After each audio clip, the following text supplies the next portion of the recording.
Dans cette vidéo, nous allons nous intéresser au lien entre la RSE et la compétitivité. Cela revient à se poser la question suivante. Y a-t-il un lien entre développement durable et compétitivité économique?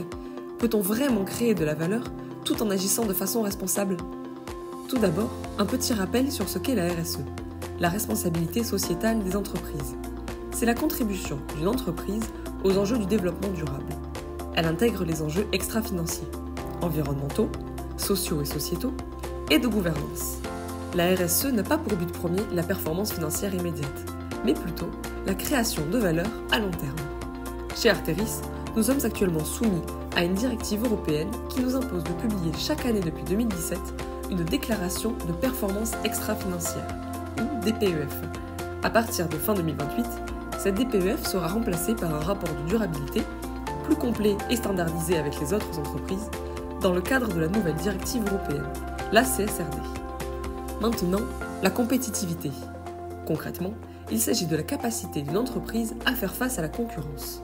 Pour ce faire, elle doit réussir à se démarquer de la concurrence, à respecter et à anticiper la réglementation, et à dégager des profits pour investir dans ses process et dans l'innovation pour gagner des parts de marché. En pratique, la compétitivité est bel et bien influencée par la RSE. Dès 2016, le Haut Commissariat à la stratégie et au plan avait établi qu'il y avait un écart de performance économique d'environ 13% entre les entreprises mettant en place des actions en faveur du développement durable et celles qui n'en faisaient pas. Cela se joue à la fois en interne et en externe.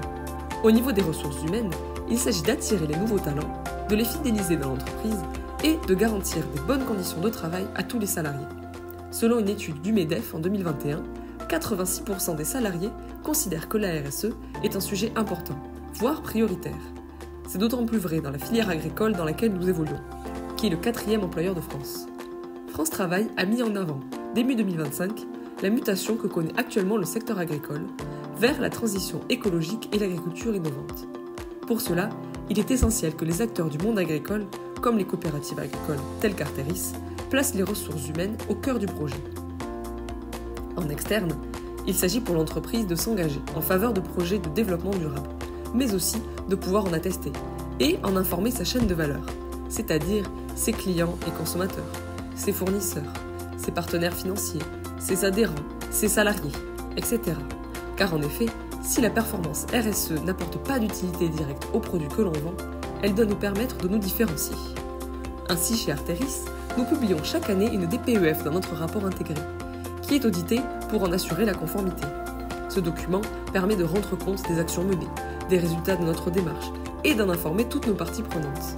En 2028, nous publierons notre premier rapport de durabilité, mais nous intégrons déjà des éléments de la CSRD dans nos publications, comme la chaîne de valeur et la matrice de double matérialité.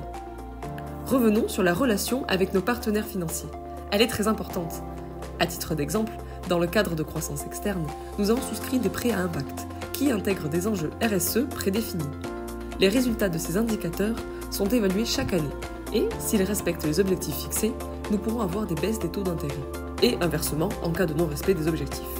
La RSE est vraiment, ici, un élément stratégique. Nous pouvons également prendre le cas de quelques actions RSE. Par exemple, nous avons installé des panneaux photovoltaïques sous forme d'ombrières, de toitures et de mini-champs solaires sur notre siège de Castelnaudary.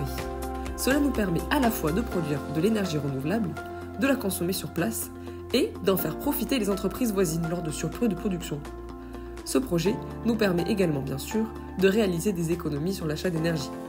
D'autre part, l'utilisation d'une solution de signature électronique nous a permis, depuis 2021, de faciliter les signatures de contrats et autres documents.